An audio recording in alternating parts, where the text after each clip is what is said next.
是不是上回我到你这儿来看病落你这儿了？亲吗？啊，没看到我。不会吧？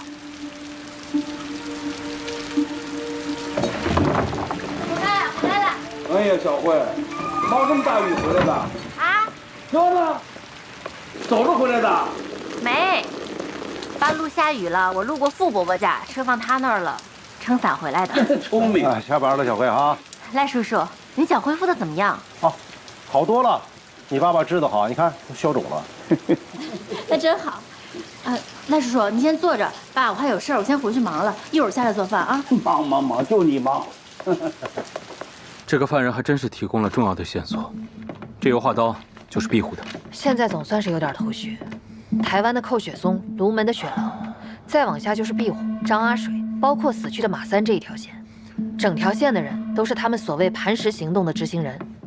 如果能够抓到壁虎，那就一定能找到雪狼。说的没错，但是卢门中学老师的范围可不小啊。就算大海捞针，我们也得找到线索。这壁虎当时一定就在医院，所以我们一定要集中力量，从当时在医院的人里找到突破口。是。根据卢有顺的交代，徐文正的手下应该是被一网打尽了，但是只有一个漏网之鱼。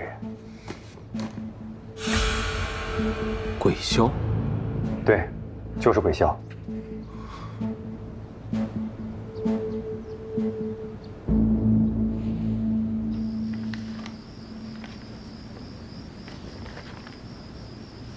小慧，哎，小慧，进来。哎呀，饭都做好了，也不吃饭呢啊！一回来就躲在这里干什么呢？又在这儿，快！我不饿吧？嘿，你这忙什么呢？我在找字呢。找什么字？爸，我跟你说，你别告诉别人啊。嗯，我在帮季专家抓特务。这。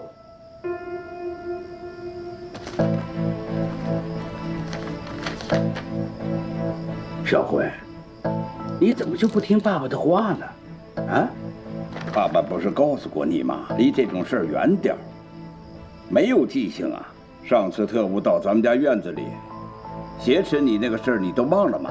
他们能在医院里当着你的面杀人，这是闹着玩的吗？不要再碰这种东西，我都说过的嘛。你怎么了？我这不是做好事吗？和你做好事？哎呀，孩子，爸爸是黄土埋半截的人了，这辈子就希望你能够安安稳稳的。有些事你不能沾上，你沾上将来你甩不掉的。哎呀，知道了，就这一次啊，就这一次。哼。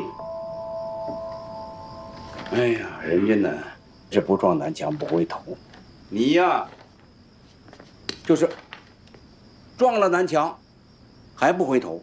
哼，行了，快吃饭吧。啊，知道了。哎呀，你这，赶快！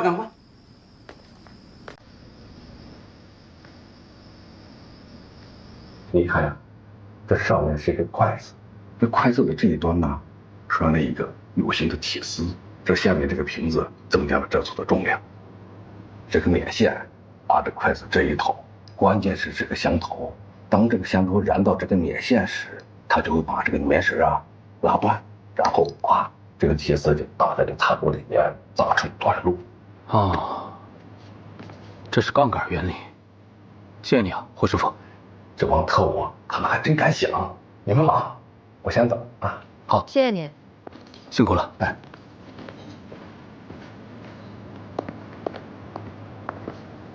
这是个定时器，啊，停电前都有谁在附近？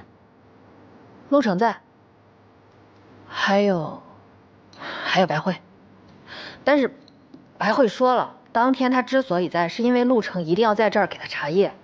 我觉得呀，如果考虑到延时问题，那在这整个时间段之内，医院所有人都值得怀疑。这的确是个难题。董斌，调阅案发现场，在厂医院的所有人的档案，同时重点排查在此之前都有谁当过中学老师。是。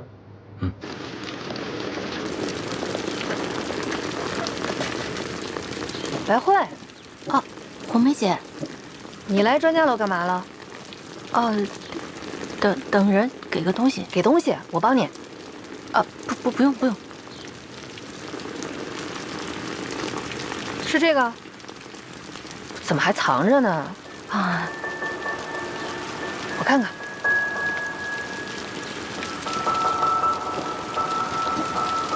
杂志，给谁的？季丹阳。季丹阳？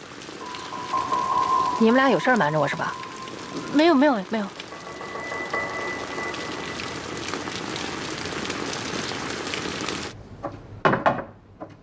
有事儿啊？不让你去图书馆，知道找白慧，有能耐啊！解释一下，这张纸条为什么不上交？那天在图书馆随手放兜里了，后来洗衣服了才找到。骗谁呢？真的。故意的是吧？是又怎么样？你们想知道特务是谁？我比你们更想知道。他们现在在拿我师兄安文善的命来要挟我，你说我还能怎么办？你应该相信公安。发生这么大事儿，你配合特务在外面搞调虎离山，白慧出现在不该出现的地方，你们两个现在已经够麻烦了，不要！你就直说，你是怀疑我还是怀疑白慧？我都怀疑。真相出来之前，请你服从命令。纸条杂志没收。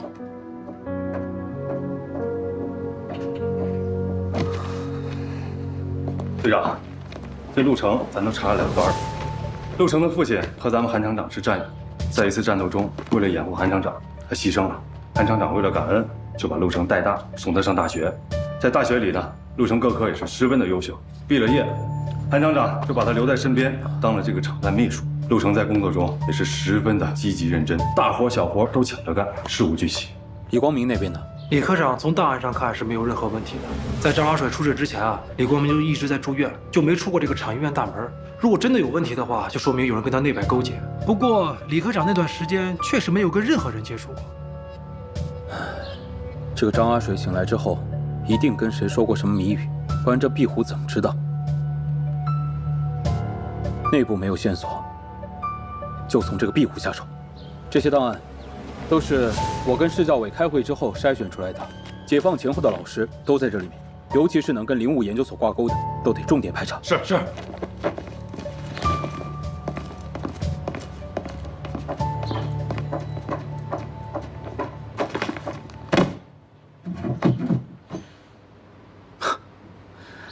这是谁敢惹我们庞红梅同志生气啊？你。嗨，我可没这个时间。哦，我明白了。看来调查季丹阳出厂这件事情，有人抢在你前面喽。你怎么知道的？季丹阳都让白慧去查这个字条来源了，我还能不知道？哎，你就说说这季丹阳啊，之前隐瞒要挟信就算了，这次还隐瞒特务给他留的字条，然后还让白慧去查来源。再说这白慧啊，她自己身上的事儿还没弄明白呢，还帮季丹阳去查这字条的来源。我就说这俩人都应该拉出去练练，就是缺练。跟谁练啊？你。好，我可没这个胆儿。这样，我回头说说他俩。哎，这季丹阳是不是又有什么新发现了？那季丹阳发现这上面的字全是从杂志上抠下来的，白慧只找到一半。这哪来的杂志？市图书馆。市图书馆。既然有了思路，就照这个线索继续挖下去。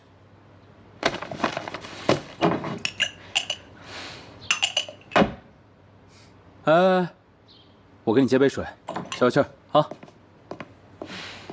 气死我了！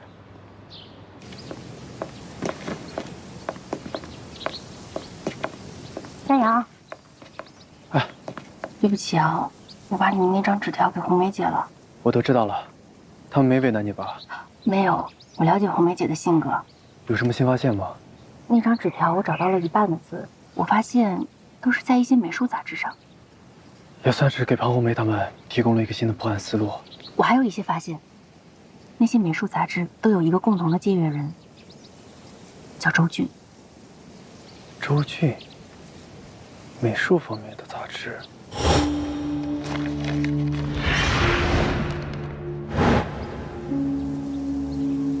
丹阳，丹阳，我说错什么了吗？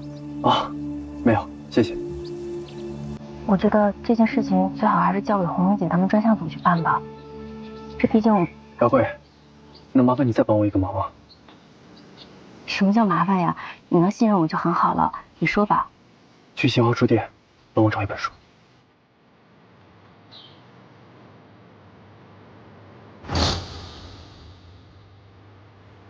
周俊，进。丹阳，啊，洗碗。怎么突然对油画感兴趣了呢？哦，也不是什么感兴趣，就是随便看看。哎，你来的正好。你觉得这幅油画怎么样？还好吧，油画讲究的是形光色，不过我认为只要是生动、充满感情的作品，都是好画。你还懂这些啊？皮毛而已。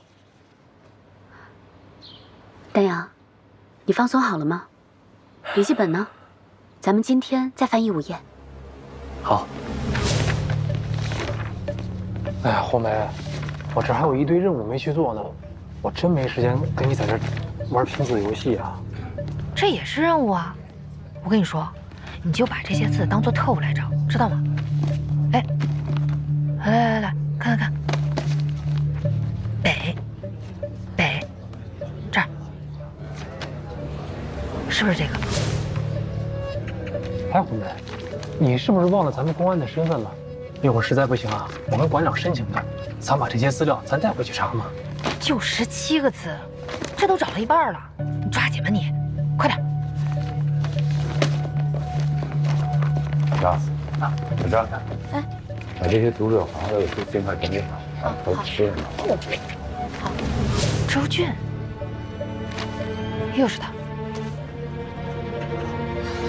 没想到这个图书馆还有这么一位忠实的读者呢。看日期，这是誓师大会之前借阅的。骆馆长，红馆，麻烦您，我想跟您借阅一下最近1个月来到图书馆的所有人员登记信息，我们想带走调查。啊，可以。不过呀，你们查阅完以后啊，尽快还回，因为我们管理呢要留底备案。没问题。好。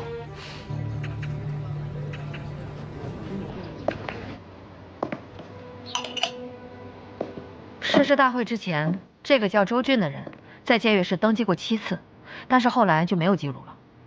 根据我的判断，很有可能这个人用的只是周俊的笔名。队长，这个是这1个月借阅室的所有人员登记名单，但是因为人数太多，我们现在需要时间，排查有难度。这样，我去请示市局派人员增援，从借阅频率最高的人开始来排查。对了，还有一个发现，这个周俊最常看的是美术类的杂志，在相关书籍的借阅卡上也都有他的名字。美术类杂志，所以我怀疑，如果这个人真的是杀害张阿水的庇护，有没有可能是美术教师？找到这个人，就是重大突破。进，啊，太阳来了。怎么又要出场？西川油画作品汇编，我想你应该有了新的发现。第53页，希望对你们有帮助。庞红梅说过要我相信你们，所以这件事情我以后不会再参与。但是我希望你们可以不要再怀疑白辉。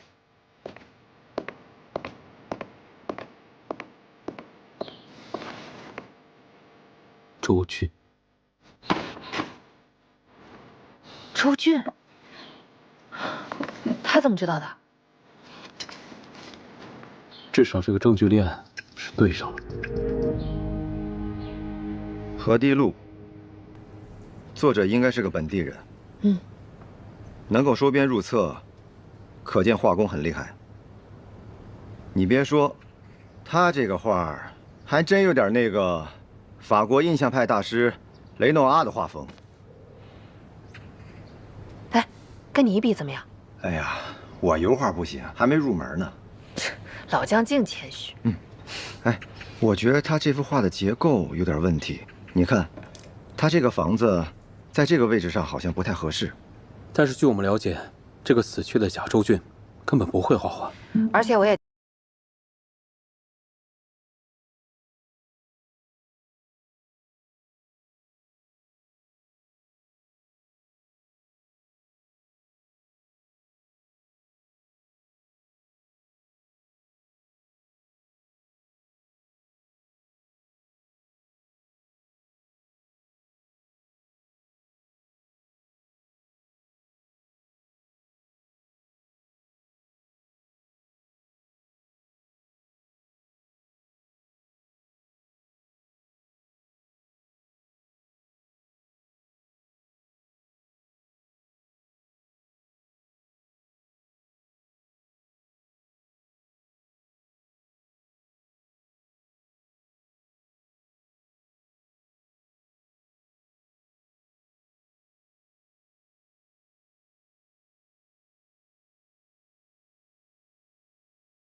报告主任，白明翰接到了壁虎的信，却说没看见，分明是此地无银300两，说明此人就是韦骁。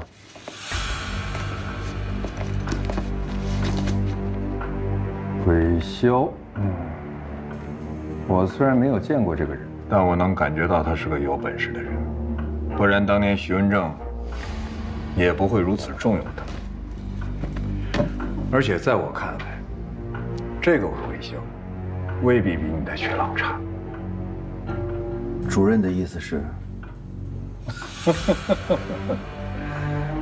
雪狼能在守卫森严中杀掉张阿水，他的能力我是很欣赏。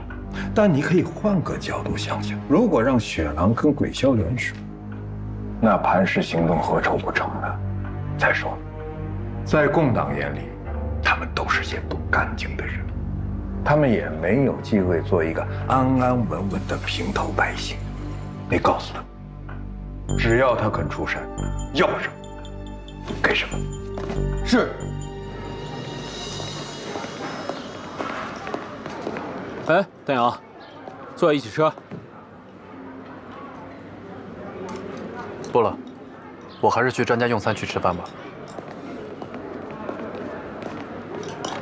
哎，这怎么了？不愿意看见我呗，怕我再给人家当成嫌疑犯。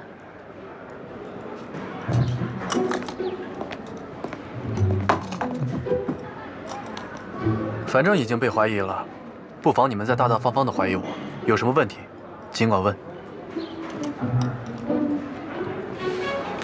季大专家，麻烦你也理解一下，这是我工作，别一天到晚跟受了多大委屈似的。我受委屈，我跟谁说呀？我是希望你有的时候看待问题能够换一个角度，也许会有新的发现。您厉害，谢谢您。这生闷气吃饭对肠胃不好。哎，丹阳，你那本西川油画作品汇编可是帮了我们大忙，说说怎么想的？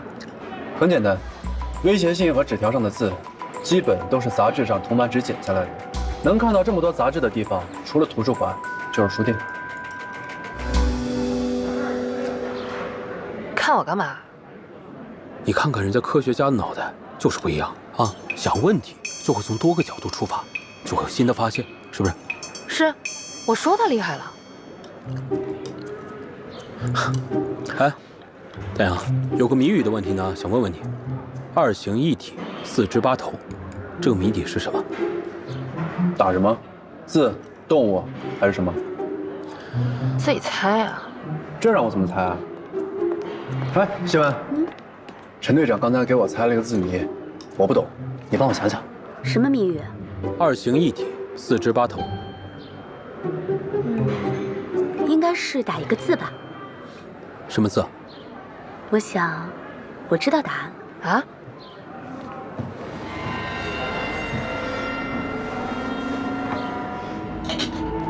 井，4只8头，还真是井字啊！怎么忽然开始玩字谜了？啊，嗨，这不是红梅给我出难题吗？我这榆木疙瘩脑袋呀，可转不过这个。哎，我问问2位专家，一个擅长绘画的人，他能有什么特点？我外行。我觉得是观察。观察？那我天天观察，我不会画画啊。这证明你观察的能力还不够，还要多学习。那人也不能太完美吧，对吧？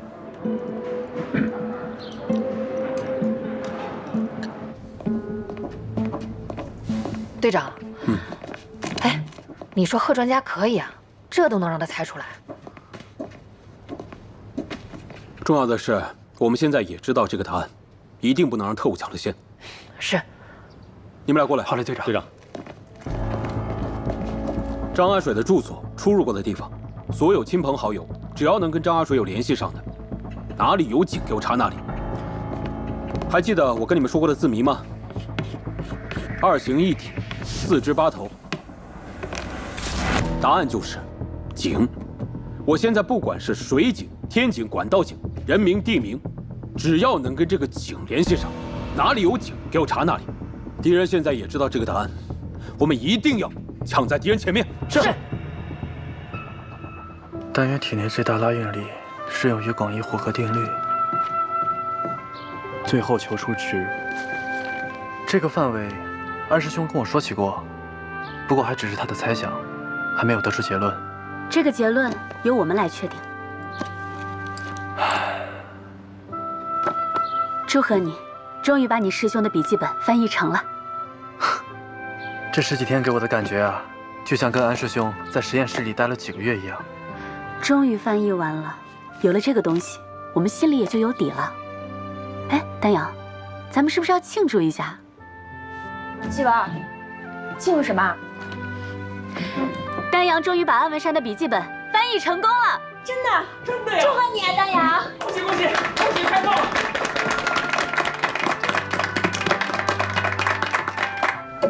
来了。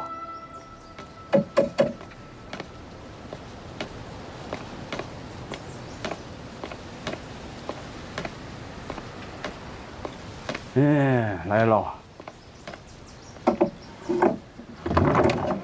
白大夫，你是哪一个？我听人说您这儿收草药，我是来给你送药的。这药是你采的吗？啊。这过了中午了，这药都烂了，还能用吗？这点药啊，您看着给就成。家里有点揭不开锅了。哦。哦，这个药我要了，我给你拿钱。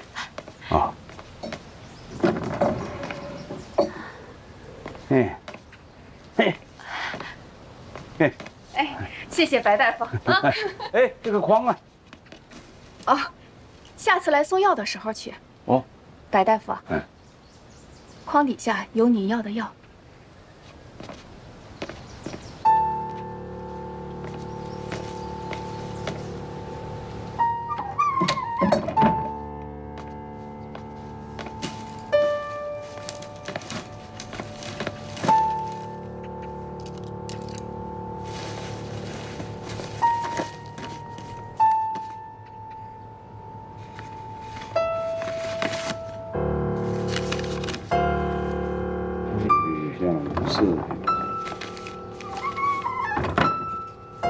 爸。啊。爸。啊。爸。啊。你怎么坐这儿了？歇会儿。你这采药去了？没有，这不是人家给送来的吗？你站上点。哎呀，行了行了，刚下班多累呀，好好歇着。这活哪能让你自己干呢？你刚下班，你行了，我自己来吧，自己来吧，好好歇着吧。哎呀，行了，快去吧，休息吧啊。那我做饭去了啊。好。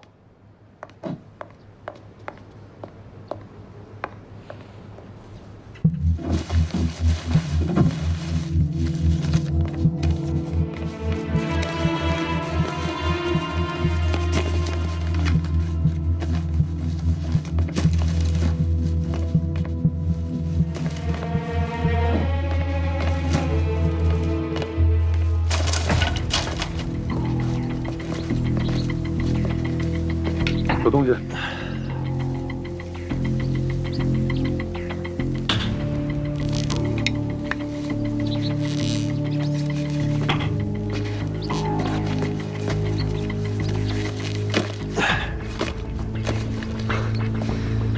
真在这儿？这狗特务可真会藏，谁能想到把东西放在马三家里？看见没有，这果然最危险的地方才是最安全的地方。这马三死以后啊，家被封了，也就没人敢进来了。这张阿水啊，可真够敢想的。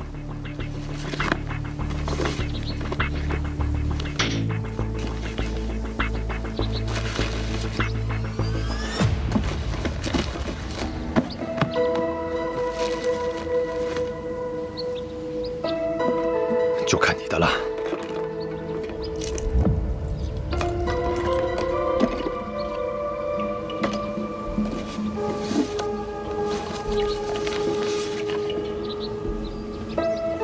会议记录。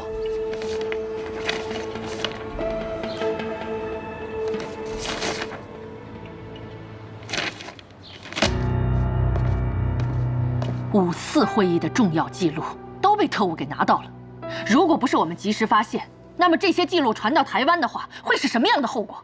作为队长，发生这么严重的泄密事件，我有责任，请求处分。我现在要的不是你的检讨，而是解决方案。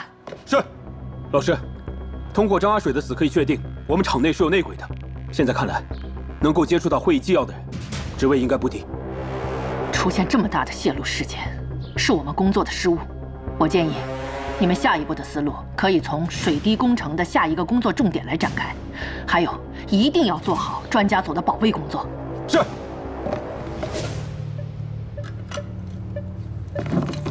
红梅，小点声。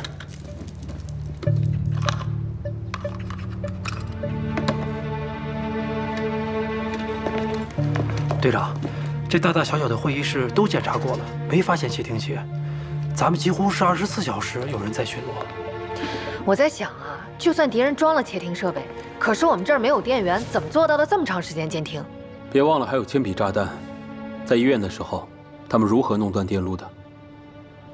没有他们不敢想的。队长，这什么发现也没有，这4面墙都是建厂的时候就盖的，那特务总不会在那个时候就提前做了手脚吧？队长，查怎么样？给。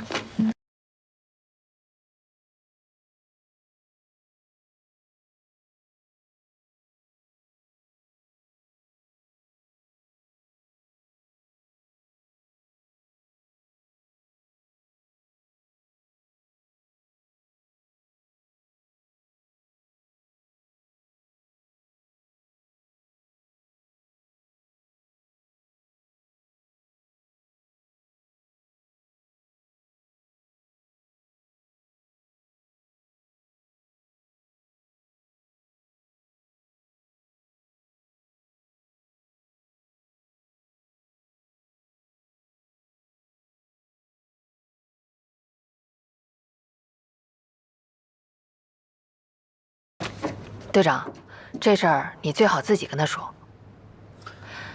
另外，我想请示一下，下一步我想测试一下路程。好。陆秘书你好。哎，你好。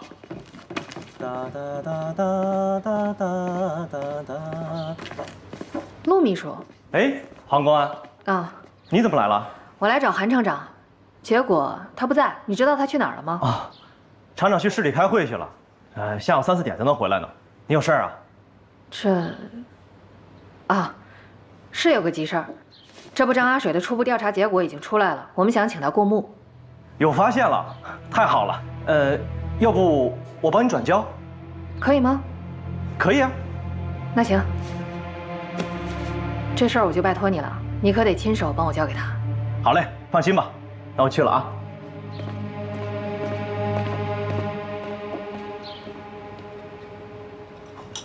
白慧，红梅姐，你先回去吧。吃完了？哎，你过来，我跟你说个事儿。红梅姐，我能不能把我熬的中药给楚公送去？什么药？姜活胜氏汤，是治疗储宫风湿性关节炎的。行，记得啊，去专项组报备，这流程不能少。我知道，谢谢红梅姐。你是不是最近没休息好？怎么了？脸色那么差。我跟你讲，睡前什么都别想，你就拿热水泡泡脚，绝对好。哟，红梅，你一公安建议人泡脚，你们俩谁才是中医啊？有问题吗？不是，你想想啊，你一公安让中医泡脚，季专家啊，别这么说我红梅姐，她是在关心我。白慧，我这是在帮你啊。你哪是在帮我呀？我看你就是在嘲笑我。红梅姐说的一点错都没有，用热水泡脚助睡眠。不是，行，我说不过你们俩，打饭去吧。不是，你要是饿你就去排队，谁拦着你了？是啊，那你去排，没人拦你。你们俩什么时候成一波了？我们俩本来就是一波的，而且我们两个还认了亲姐妹呢。而且还收到了很特别的礼物，你没有。其实也没有那么特别了，那就是一个金红石手串，那也是有意义的。等等，金红石，物归原主。韩厂长，现在还在秘密调查的阶段，希望您不要介意，我们用这种方式。我非常理解，发生了这么多事儿，肯定是我们仪器厂内部出了问题，我们所有人都有责任。只要能把潜伏的特务挖出来，我全力配合。我也代表专项组感谢您的支持。但陆程我还是比较了解的，他这个人呢，有点小毛病，但根红苗正。他父亲啊是当年战斗英雄，在一次战斗中，为了掩护我们，牺牲了。陆程从小到大的成长，我也基本都看在眼里。好，我了解了，那我先走了，厂长。好。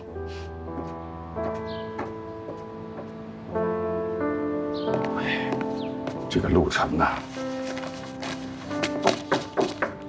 请进。哟，季专家，哎，你好。韩站长，是这样，今天上午啊，我跟郭硕去了一趟西苑老厂房啊，我们有个新的计划，想把这个实验水池建在那儿。那个厂房可够破旧的，要用的话得大修啊。楚工觉得改造厂房更经济，当然离专家组也近嘛，方便研究。哦，来，请坐，咱们好好合计合计。来。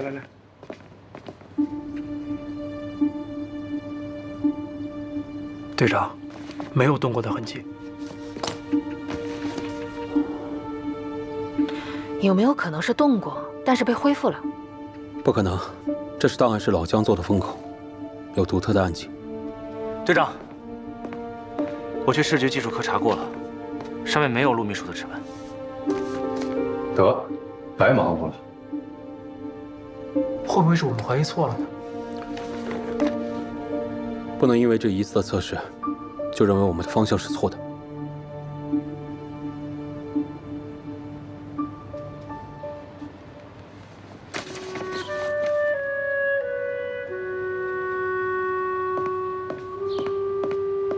厂长，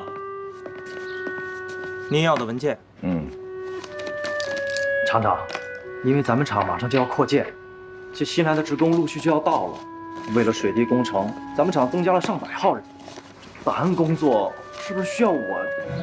新来的人不都通过了原级原厂的审查吗？这事儿交给人事科、保卫科就行了。好嘞，我记一下。那厂长，那新来职工的安置工作是不是要我去？不用你，让总务处的老苏安排。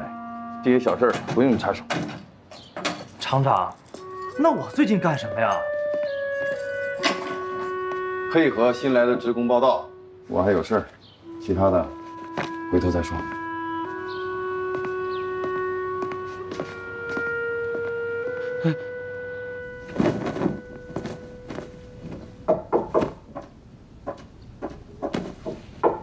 谁啊？是我，季丹阳。什么事儿啊？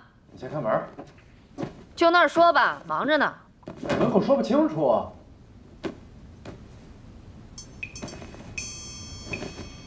你等一下啊。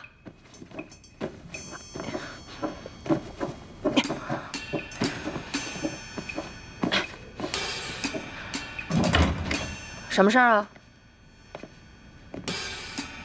就在这儿刷啊？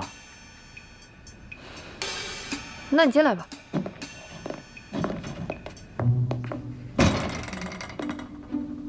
嚯，这房间真够乱的。用你管？搭把手。啊？哦。拿住了啊。嚯！你洗床单是不是就过水啊？你洗床单不过水啊？你稍微用肥皂成吗？你也太节约了吧！少废话，说什么事儿？啊，是这样。哎，我跟你讲，你要是想出场，你呢要到专项组报备，好吧？啊，我不出场，就一点小事儿。小事儿？什么小事儿？别停啊！哎，是这样，那个白慧的手串，这个手串可能对我们水滴工程有大帮助。一个手串能对水滴工程有什么帮助？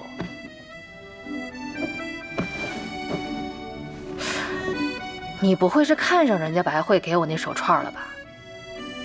什么呀？我说认真的，那个手串很有可能解决我们水滴工程一个大麻烦。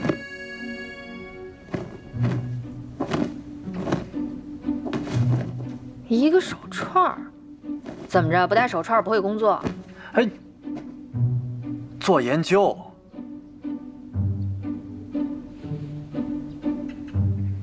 哦，研究。这手串能做什么研究啊？哎，我说了你也不懂啊。你说说呀。行。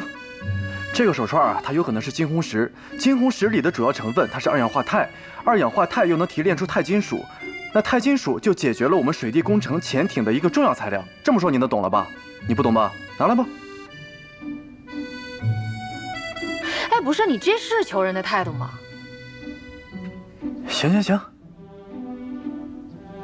你就借我用一下吧，1粒就行。这还差不多。就1粒啊！哎，1粒就够了。这个是金红石啊，这可是提取钛的重要的矿物。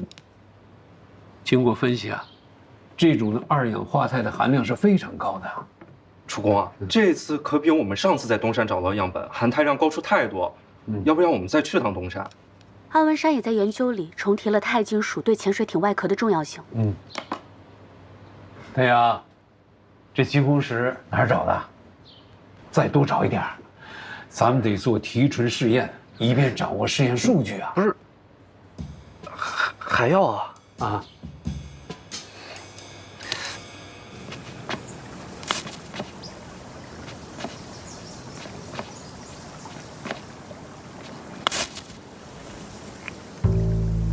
又想钓鱼，又拿火吓唬你，鱼能咬你公？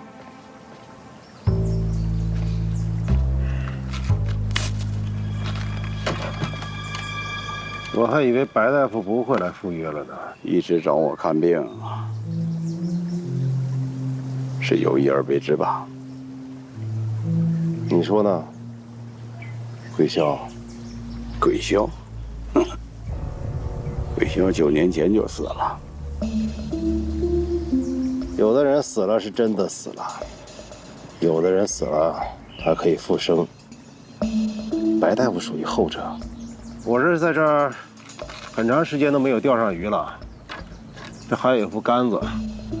白大夫有没有兴趣跟我一起来钓啊？找我来不单单是钓鱼吧？就是钓鱼啊，钓水利工程这条大鱼。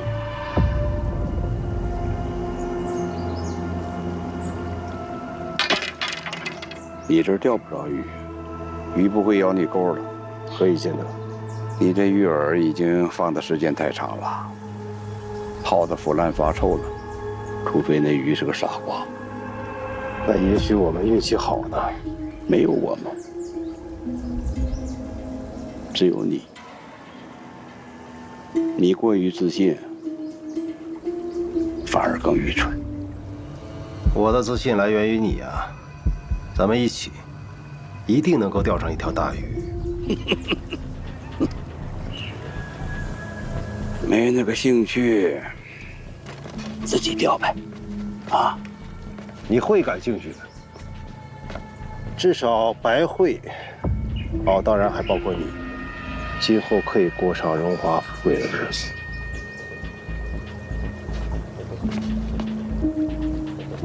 我提醒你，你们要敢打我女儿的主意，你信不信？我能把你们一锅都毁了。白大夫，你想哪儿去了？我只是想跟你一起钓鱼而已。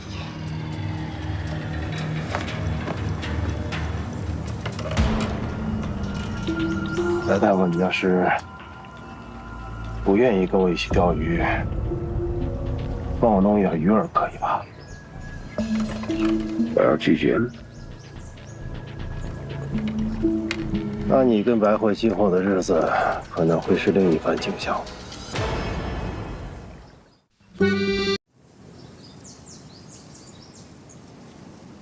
好，把这几个文件放档案室去。是。李科长。哎，报告。李光明，哎，你怎么回来了？伤好了？基本上全好了。队长，李光明请求归队。你就别骗我了，医务处的葛主任都给我打过电话了，说你1周之后才能出院。现在赶紧回去，把伤彻底养好。队长，我真的全好了。你看我现在连拐杖都不用了。再说，他们都那么忙，我能扛得住吗？你就给我安排任务吧。你的心情我能理解，但这身体才是革命的本钱。队长，我真的好了。再住院，我就得转院，转精神病院去。看来你这次的态度很坚决吗？轻伤不下火线，你就给我安排任务吧。好，正好，这次水滴工程从全省甚至外省调集了一批技术骨干和优秀的工人，110号人。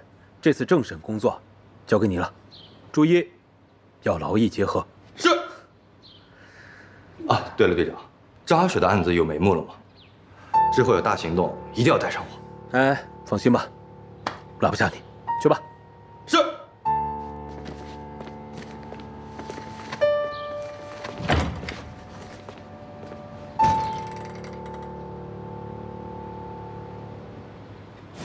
哎呀，你就让我进去吧，我是真的有事找你商量。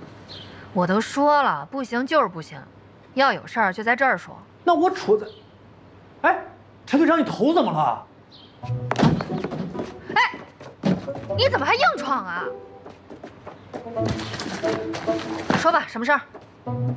事儿他就……哎，柜子怎么歪了？我刚才找东西来着，怎么了？哦，红梅啊，你这房间也挺乱的，我帮你重新布局，重新给你设计设计，怎么样？你没事吧，季丹阳同志？这是我的房间，我想怎么着就怎么着。红梅啊，我是真的很想帮你，这好同志之间就应该互相帮助，对不对？一个好的房间布局，对生理和心理上真的非常的重要。你比如说这柜子放在这儿，它挡光，挡光呢，它就会让你心情不好，心情变得很糟糕，就会让你的反应灵敏度变得迟缓，那就会带来什么后果？会影响你执行任务。停，你今儿想收拾是吧？请。那我就不客气了。哎，我那衣服是刚洗的，你别给我弄脏了。放心吧。哎呀，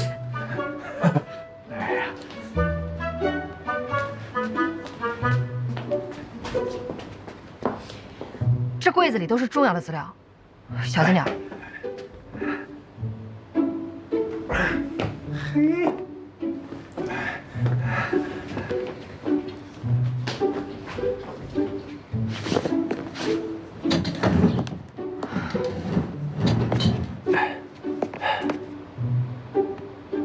庞红梅同志，红梅，过来搭把手呗。这不是你要搬的吗？这不人多力量大吗？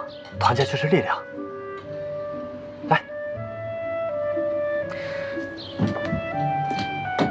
没事儿给自己找事儿，说的就是你这种人。是。往哪儿搬？这儿。来，使劲啊！1、2、3。你倒是用劲儿啊！我用了。1、2、3，走。疼！怎么了？哎呦，犄角了！啊，我抬一下，你出来，慢点啊！哎呦，没事吧？啊，没事儿。没事，把这个往里再推一下啊！使点劲儿啊！这不行。哎，好。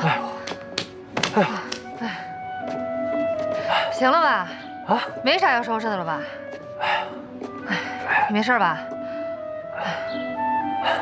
没事儿。哎，没事就走吧。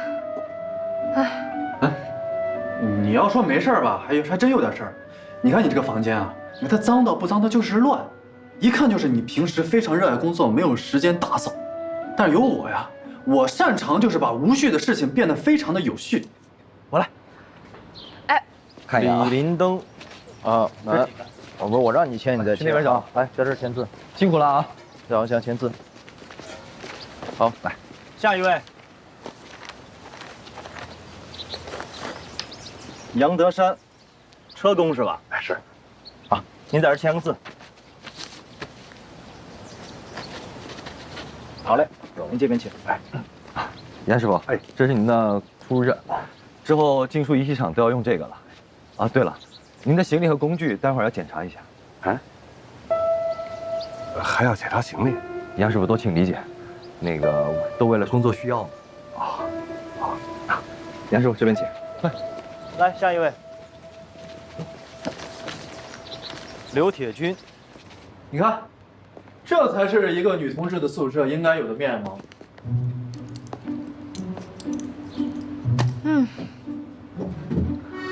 不错。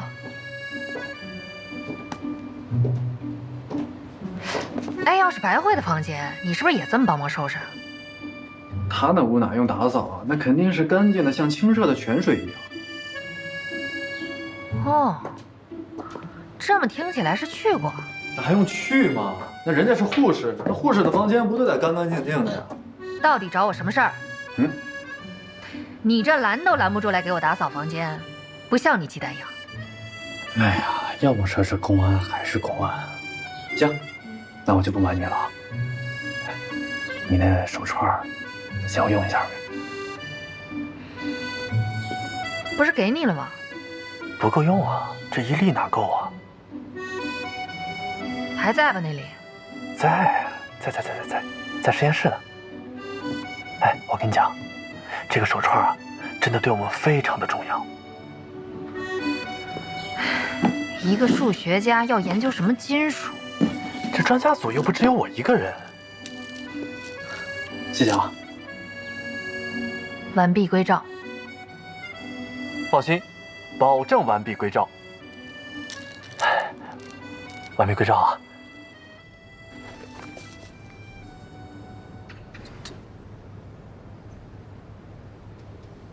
这一串手链就提炼这么点儿？我们用 Crow 法提炼出一部分，但是这点量远远不够。Crow 法，Crow 法是1940年发明的，但是这种办法成本太高，还原效率太低，现在好像也没有什么其他好办法。好在实验用量也不大，够用就行。你那串金红石从哪里来的？能不能再找点过来？你们还有多少啊？当然越多越好。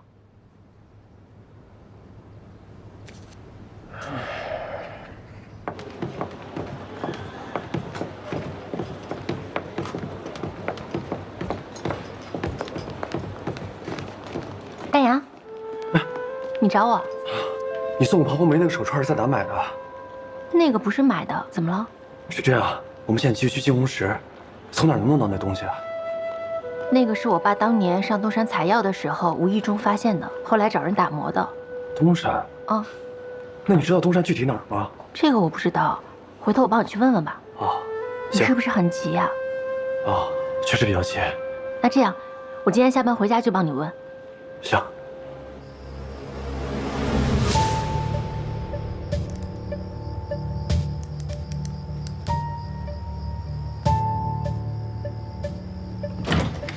东升，怎么了？我这待会儿还要工作呢。丹阳，你可算来了。怎么了？我问你啊，如果这个房间有敌人窃听的话，需要什么高超的技术啊？你要窃听谁啊？这不你自己房间吗？哎，我这不打个比方吗？你说怎么做才能不被窃听到？你从国外回来，以你的了解，那边有没有什么先进的窃听设备？我说陈队长，我是搞数学的，又不是搞监听的。我跟你说实话吧，我们厂会议室的会议内容泄露，我在怀疑啊有人窃听。我现在就差拆墙和卸房顶了。真假？我这实在是没辙了，你帮我计算计算，这窃听器它到底能藏在哪儿？你这让我怎么给你计算啊？你让我算个平方面积、立方体积那还行，这专业不对口啊！不是你确定是被监听的呀？别是偷我混进来了？哟，你来啦！哎，红梅，你是不是应该有什么东西还我呀？有。啊？在办公室呢，过2天还给你啊。这时间不早了，我得赶紧回去了。我赶紧回去做题去了，工作。不是你什么时候还啊？过2天。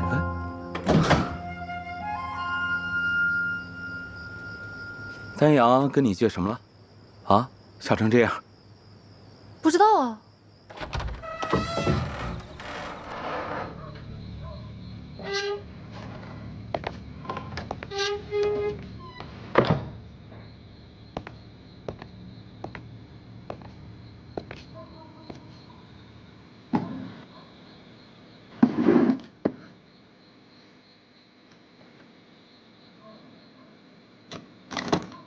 出来。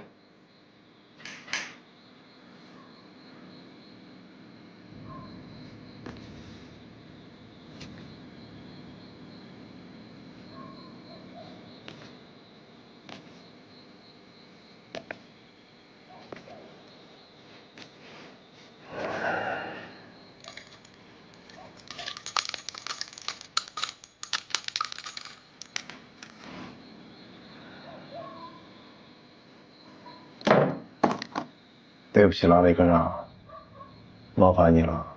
这个时候还敢来找我？你是想真的害死我呀？这话说的都伤感情。以后的事儿，我还得仰仗李科长。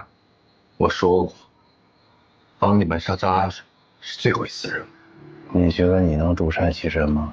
不要再跟我说这些了，他们已经开始怀疑我了。我不可能再把你做人。张阿水的事儿，李科长干得漂亮。小王说了，可我要当面感谢你。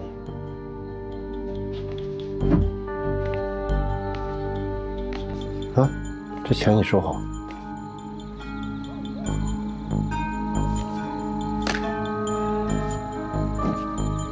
我听说仪器厂又要搞一个什么水池，李科长，你帮我打听一下那方面的信息，越详细越好。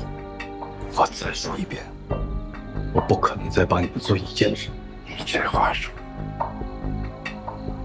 咱们的磐石行动还没有完成呢。那是你的，不是我的。这个时候咱们还分什么彼此？你要是再逼我，我现在就去自首。吓唬我了。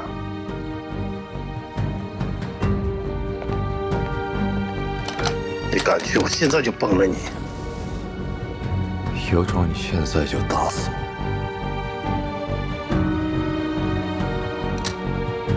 打死我，我就解脱了。我还是烈士。来，开枪啊！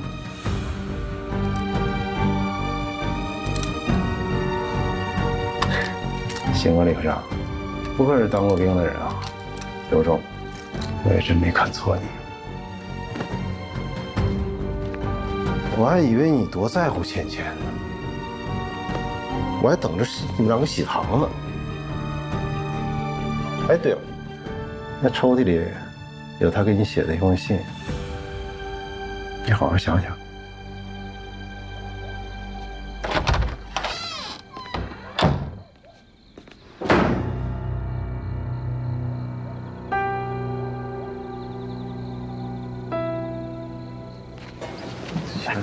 确认信带好了吧？拿出来啊！哎，对不起，来，先帮我签个字。哎，这位同志，总得有个先来后到吧？你怎么能插队呢？是啊，没有，他刚才已经来过了啊，刚才上厕所去了，这不回来了吗？谁看见上厕所了？我怎么没看着啊？谁看见他来了？我们排好久了。同志，我说，这干什么事儿都得有个规矩，没有规矩成不了方圆呀，是不是？要是不讲规矩，咱大伙儿还在这儿排队干什么呀？不是你这个人，他就一个人。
说两句。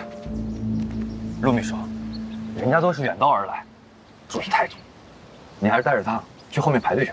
不是这个不好。牛师傅，您是8级公民，您先来。哎，我可不能破坏了这个规矩，我就在这儿排队。好，行。这边，带我的。来，先这儿啊，先好了。尤佩仙8级汉宫，大连造船厂，请签字。在这儿签字。哎，好。一会儿有人带你们去莽汉车间，那边会安排食宿。欢迎你，谢谢啊。下一个，客气。好，武瑞。刚才插队那个人是什么人啊？承办秘书。啊，拿一下工作证。好好。这是我的，签这里是吧？对。大洋，我昨天问过我爸了，他说那块金红石是在东山的犀牛角附近捡到的，还说那个地方挺险峻的。犀牛角附近，知道地方就好。你怎么对金红石那么感兴趣？你还不知道呢？你给你红梅姐那个手串啊，可是价值连城。怎么可能？那就是一块普通的石头。另一个层面的价值。对了，你去过犀牛角附近吗？我去过，但是很久了，大概3、4年。哎，红梅，来，红梅姐，我排队呢。哎呀，不打什么饭？来，干嘛呀？我跟你报备一下啊，下午我要去趟东山犀牛角，你要不要去啊？你这么闲？我认真的，我要工作。哎，百惠，你也得去啊，你要带路。下午我跟葛主任请假，咱们吃完饭之后一起出发，都别忘了啊！别忘了啊！他什么意思啊？他说他要找金红石，但怎么说去就去啊？这么突然？怎么想起找金红石啊？楚公他们上次没找到，他们都忙，我们先找找，这叫主观能动性。我也好久没来这边了，山里空气真好，这山顶的风景一定会美。既然来找金红石，来这儿是工作的，不是来游山玩水的，记住了。今天爬山就是工作的一部分。红梅，你是不是走不动了？你一会儿别走不动了就行。走吧，就你跟他说什么这儿有金红石？你看他这劲儿，你又不是不了解他，即便我不说，他也能知道呀。哎，你俩行不行了？快点儿，体力也太差了。没问题。小新啊，你确定这里有金红石啊？白慧说有，一定有。找到后，专家组就可以来勘测采矿了。怎么了？继续啊。行不行？服你吧。废什么话呀？那我走了，快点啊！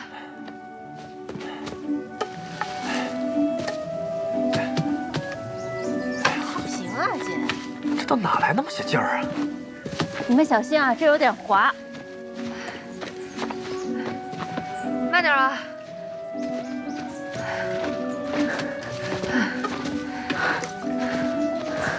不行了，不行了，走不动了，走不动。啊？不行了，不行了，走不动了，再歇会儿。怎么了？白慧啊，还有多久到啊？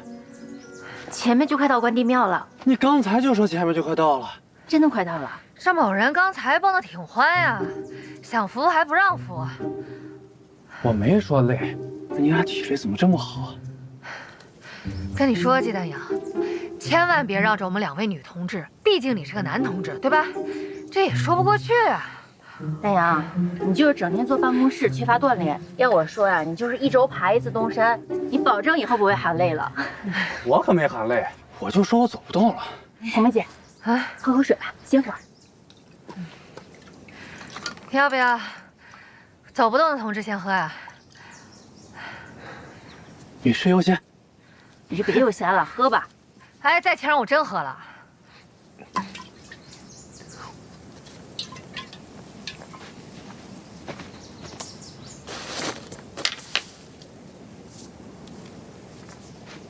哎，你们快看，我看到什么了？啊？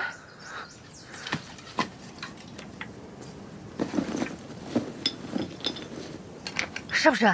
你在干什么？钛金属有裸磁现象，进攻时会对磁质产生吸力，这个没有吸力。别气馁，白慧，山顶一定有，我们一定能找到的。那再往前走走啊！好，走吧。哎，再歇会儿，再歇会儿，我给纳了闷了。哎，白慧啊，这庞虎没体力好，我能理解。白慧，你体力怎么也这么好啊？我经常陪我爸来东山采药。再说了，红梅姐是我榜样，她都能做到，我也一定能做到。有咱们在这儿聊天的功夫，早到了。怎么走啊？这边是大路，路好走，但是后面是小路，有点陡，但是更快。你们选。你选。小路，小路，小路，小路。你行吗？走，你慢点儿。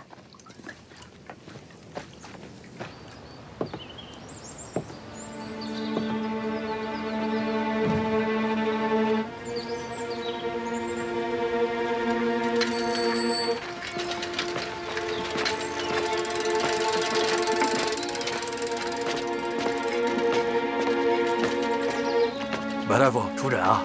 快出诊！着火了，快来救火呀！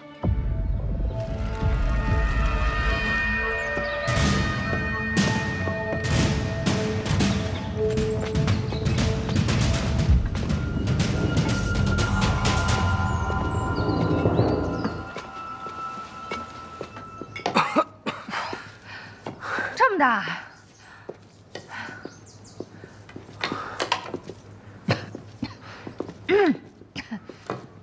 这关帝庙有年头了吧？听老人说，这是乾隆年间修建的，以前香火还挺旺的。我就希望咱们赶紧找到犀牛角。白慧，哎，到底在哪儿啊？啊，就在庙后面，很近了，跟我来。希望你能少说点话。哎，你又不累了是吧？队长，行李的文件让人给取走了，人影都没见着。这埋伏了好几天了，这文件怎么会突然被人拿走？到底怎么回事？是长生负责盯着的，结果旁边突然间着火了，长生光顾了救火，忘了主要任务。这鱼眼科都上钩了，结果让他给跑了。这好端端的怎么会突然着火呢？这很明显，这是敌人故意放火，声东击西。案发现场都调查过了没？都有谁经过？你别告诉我说，徐长生连这点都没记住？都是些普通老百姓。长生说了，白大夫也正好经过了。白大夫，白明翰。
小心啊！啊，可以吗？来，来，慢点。到了，你们看，那就是犀牛角。这看着真挺危险的。你们走路的时候小心着点儿，草下面的石头都不稳，别崴着脚。白慧，这地方为什么叫犀牛角啊？你们看这周围全都是悬崖峭壁，只有那一块凸出来的地方，所以叫犀牛角。这儿能有金红石吗？我也不知道。我爸说他那块金红石就是在这附近找到的。时间不早了，赶紧找吧。哎，那不能去啊，那是悬崖。哎，快点。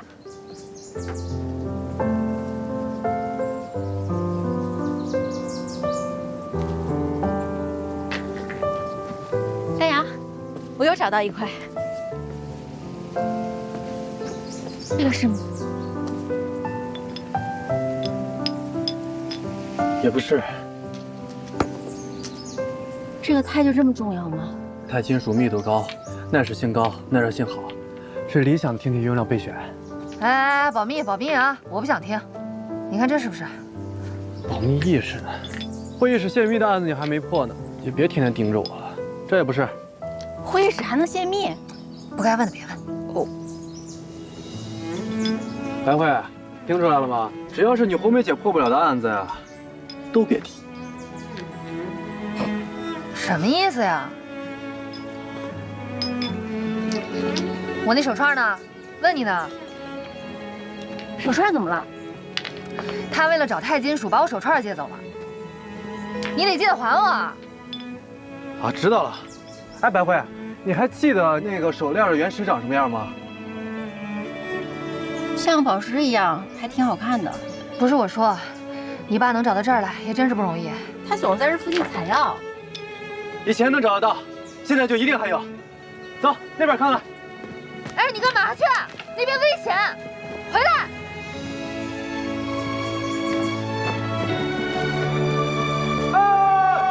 金湖石，你在哪里？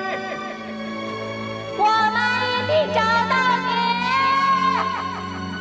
唐梅，韩亮嫂子，很爽的。一定要找到金红石。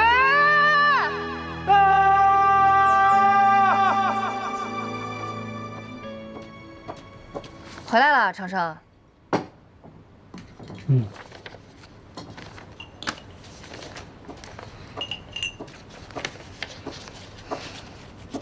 怎么了？这是愁眉苦脸的。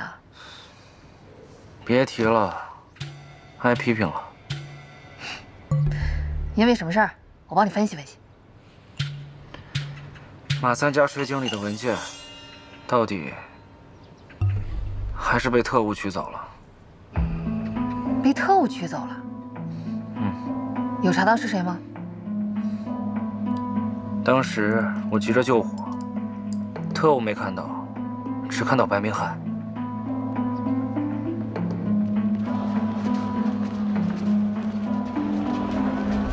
红梅，这么一个大夫，值得咱们盯这么久吗？就算是个大夫，那也是见过世面的大夫，懂不懂？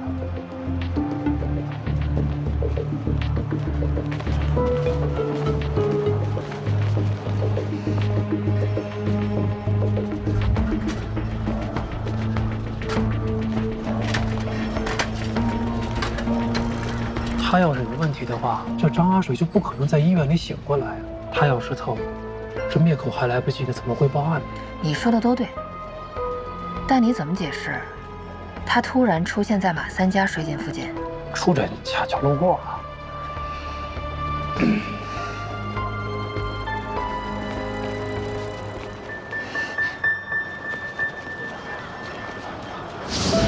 咕噜，这是什么呀？眼托托，高水，尝尝。他有病，不能吃。碾托托？什么？我去跟那个人，你调查一下白大夫为什么会出现在邮局。是。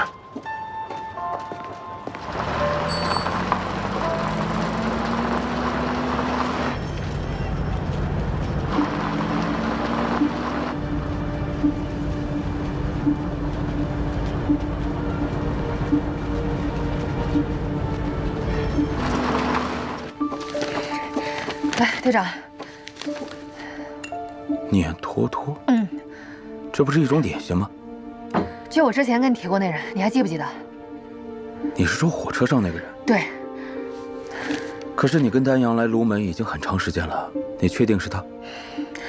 是很长时间了，但是车站老职工说了，对他印象特别深，至少来了卢门3次，而且就是因为他这个名字，我记得特别清楚。队长，我刚从邮局查完回来，白明翰寄的都是些中药。寄给谁的？一个姓王的患者，我查了，中药没问题。患者用查吗？火灾现场，白明翰出现的时机的确太蹊跷了。红梅啊，考虑到你现在跟白慧的关系，调查的时候一定要注意方式方法。明白。队长，会议室我又检查了一遍，没有问题。我只是建议，咱明天会议能不能换个地方？你去麻烦一下韩厂长，让他压缩一下会议的人员。除了韩厂长、魏书记、专家组、专项组以外，其他的人能不参加就不参加了，保密才是第一原则。是，行，都去吧。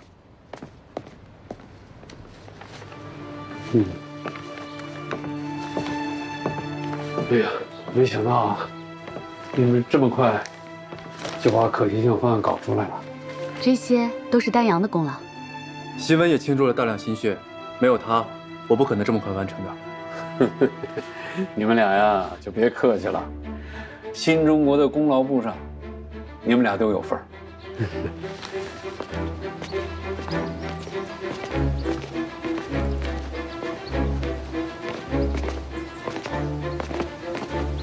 季专家，哎，等一下，今天的会议啊，您不用参加。我是厂办秘书，来做会议记录的，怎么能没有我呀？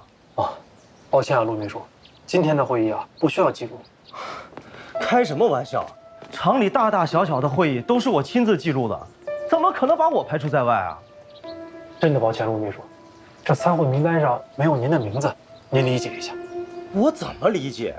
不，难道是我陆程有什么问题吗？不，您别多想，陆秘书，我们这也都是按照规章制度办事的。一个厂办秘书没有资格，那谁有资格？这名单到底是谁列的？这是韩厂长和专项组列的，您理解一下我们。我怎么理解？这事儿咱们得说清楚。同志们，今天会议的主要内容是实验水池的建设问题，大家都看到图纸了。这项工程啊，对于我们仪器厂来说，那可是前所未有的大工程啊！施工的时候，我们还要征调兄弟单位的一些设备，才能满足施工的条件。今天是专家组和生产建设部门，大家在一起沟通一下，看如何能保质保量的把实验蓄水池建设好。下面呢，由楚工给大家介绍一下具体的情况。我先说一下下面的情况啊。水池池体是钢筋混凝土结构，水槽两端的上方铺设有轨道，以便拖车在轨道上行走。这水池的长度呢，要根据这个拖车的最高速度来定，包括加速段、等速段、减速段的距离。模拟潜水航行啊，池底一定要平坦。水池的水深可以调节。我们计划在水槽的一侧安装一个可以在水池中模拟规则和不规则的大风波的造波机。水池可以根据实验的要求随意选择。拖车的工作轨道可垂向升降，以便能达到咱们对不同深浅水实验的要求。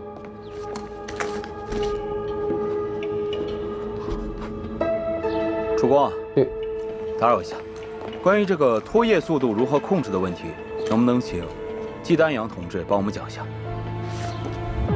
拖延时间，我们出去查，不要说真实数据。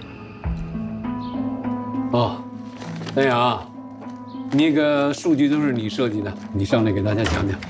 好吧，那我就简单的说一下这个脱液速度该如何控制的问题。这个图我先收一下啊。这个公式是这样的 ：T B D 比 T 等于（括号1加 F 1 G 括号）。丹阳说喇叭被反向牵引，什么意思啊？这还不明白，就是喇叭里肯定出了问题。这喇叭里怎么会装窃听器呢？而且咱们已经反复检查过了。但是喇叭里确实出现了电流的杂声。队长，有没有可能是广播站里有人误触了呢？广播站？红梅，你跟我去一趟广播站。你接着继续查线路，走。是。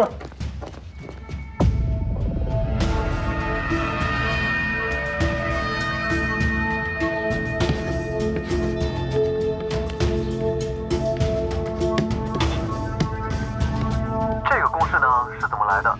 是根据1872年英国的造船学家弗劳德他首次提出的这个公式，在英国的托基创建了世界上第一个船舶实验水池。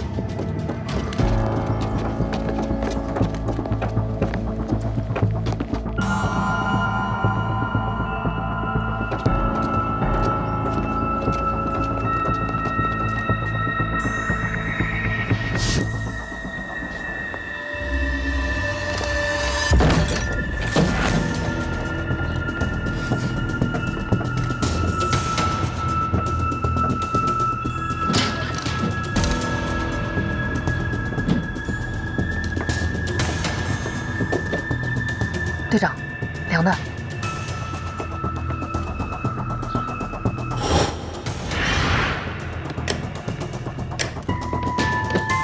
奇怪，没开机怎么会有响声？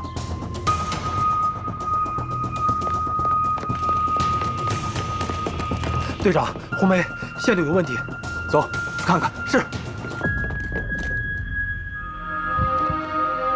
就是这张图，我们要求在池体一侧或相邻两侧安装造波机，模拟各种海浪。我们的要求是，海浪起码要达到8级以上。8级啊！这就为我们的消波器提出了高要求。哦，对了，还有造风机，模拟各种海风。怎么样？队长，就是这根，咱们长广播站的广播线出厂了。顺着线路接着查。是。走。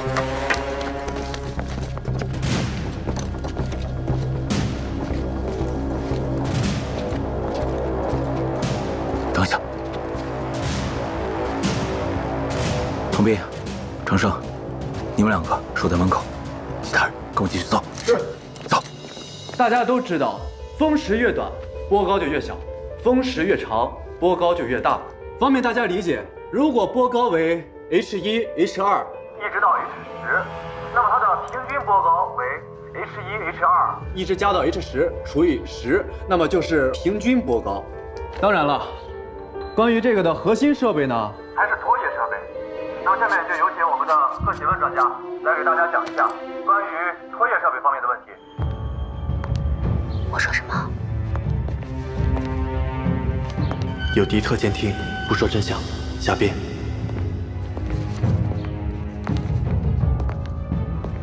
目前世界各国都在建造属于自己的实验水池，这个实验水池呢各有特色。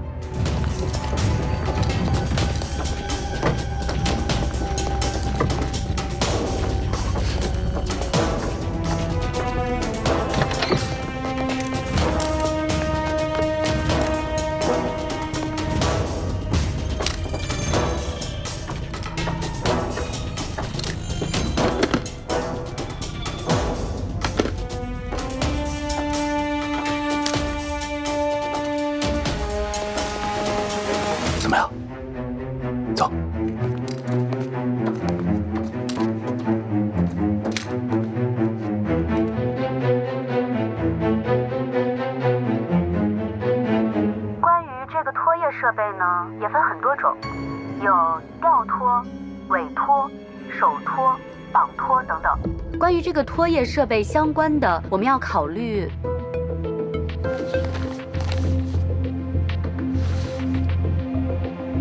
我们那个实验水池呢，目前来说原则上还是存在液体流动性的问题。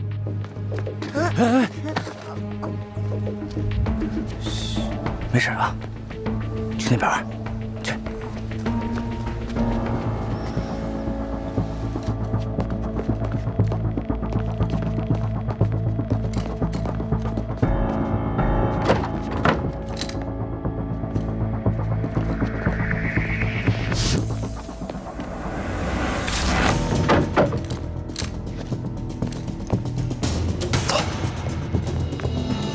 封闭容器中的静止流体，一部分产生压强变化，会瞬间大小不同的转至各处。